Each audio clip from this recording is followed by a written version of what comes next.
dandruff shampoo that has tea tree in it. Not because I have dandruff, but I feel like tea tree, any shampoo with tea tree in it, just that tingly feeling on your scalp makes you feel so clean. And I always go in with one of these, and these honestly you can buy for so cheap now, and I do like circular motions all over my scalp, to really get the shampoo like into every little bit. And one thing that I do is I do what the hairdressers do. I rinse it all out, and then I do not one, but two, not one, but yes, two shampoos, so that you really want it clean, like you want to get in there, you know what I mean? Like, so my hair then is super duper clean, my scalp is tingly. I wash my hair probably twice a week. So if I'm not washing my hair, I'm still doing the steps that I have said prior to this. Once I have done that, I use a conditioner. Now I use Kerastase, and it is quite expensive, but I do think it's phenomenal. And what I do, because I will usually only do this once a week,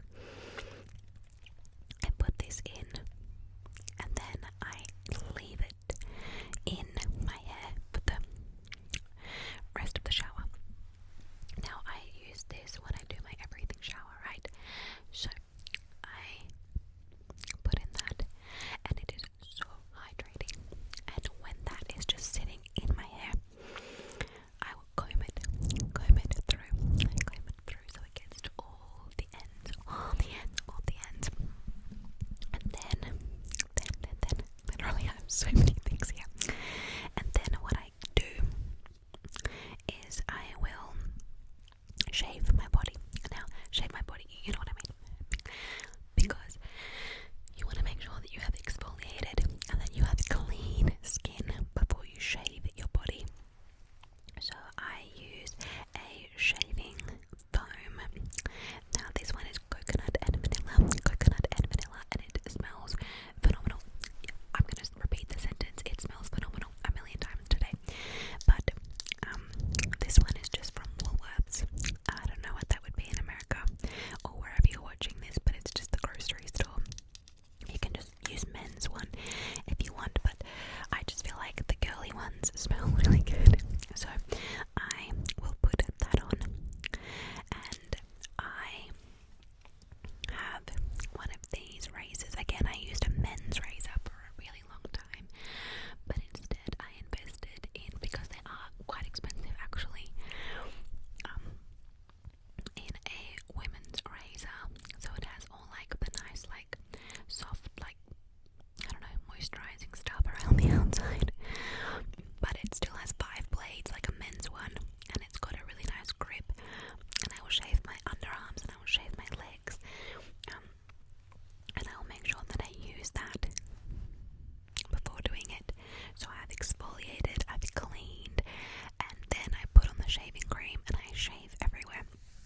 might sound really, really weird, but I feel like then when you like move your hair around, it just like wafts all day. Your hair is normally on top of this part, so again, it kind of like the smell kind of like stays there. The delicious smell kind of like stays there. I feel like you sweat a little bit or produce heat a little bit there. So if you spray something there, I feel like again like it just like then the niceness kind of smell lingers around. So put your perfume on your clothes, but then put a teeny bit at the base of your hair there. So that is going to get your skin and your body and your face and your hair all smelling and looking and actually being so clean. Then what I usually do is a really light makeup routine. Now, clean girl aesthetic, you could do so much makeup, but I do not. I believe clean girl aesthetic is very bare minimum. Now, I use eyelash extensions. I get them done. I don't do them myself. I cannot do that. And I feel like it's a massive thing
clothes rather than on your skin. Using an antiperspirant, to keep you from not sweating. Like going in with a yummy hydrating kind of a moisturizer on the parts that are like going to be showing most